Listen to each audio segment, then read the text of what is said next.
Hi, I'm May Tobol, a psychologist, astrologer, and writer who's always been fascinated by the deeper meanings behind dreams, symbols, and ancient wisdom. Today, I want to share something truly special, an exploration of the ancient Chinese tradition of dream interpretation.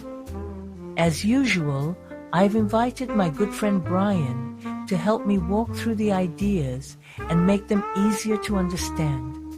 So, find a cozy spot, maybe grab a cup of tea, and enjoy the conversation.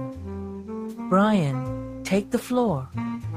Thanks, May. I'll do my best to guide us through this thought-provoking topic. Let's explore the dreamscape together. You might be surprised to learn that dream interpretation didn't start with Freud. Long before modern psychology even existed, people all over the world, China, India, the Middle East, Europe, were already writing about dreams and what they mean. These ancient writings are full of deep thoughts and observations. In fact, some of them are still kept in libraries today as rare manuscripts. But here's the strange part. Most modern therapists and psychologists don't really pay attention to them. Why not? Another big reason these old theories get ignored is because they're seen as not scientific. But let's be honest, what kind of science are we talking about when it comes to dreams from thousands of years ago? Ancient writers backed up their ideas by telling stories, giving examples, and describing hundreds of dreams and how they played out in real life. They were collecting data, just in a different way than we do now. And let's face it, modern therapy can't exactly offer centuries' worth of data like that. Some therapists today are starting to look back at these old writings again. And guess what? A lot of the ideas we think are new have actually been around for a very long time. Take ancient China, for example. And one of their most famous texts, the Zhuo Zhuan, looked at dreams as a kind of energy.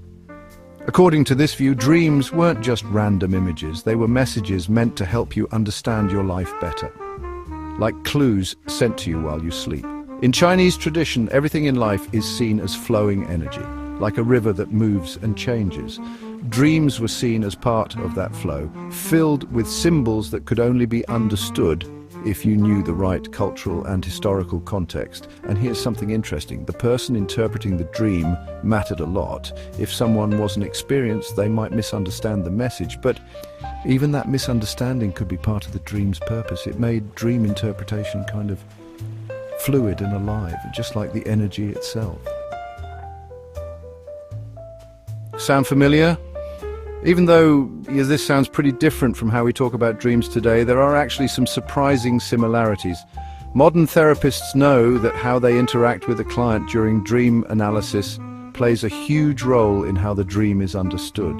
The therapist's own personality, beliefs, and experiences shape the conversation.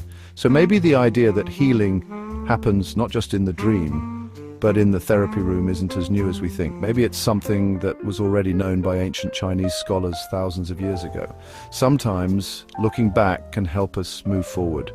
There's a lot of wisdom in those old books, wisdom that modern psychology has mostly forgotten. By reconnecting with ancient traditions, especially ones as rich as China's, we might find new ways to understand ourselves through our dreams. After all, maybe the best ideas aren't always brand new, they're just waiting to be remembered.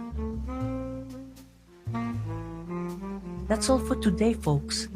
If you enjoyed this journey into the world of dreams, let me know. I've got more topics ready to go. And remember, chase your thoughts, or even your dreams.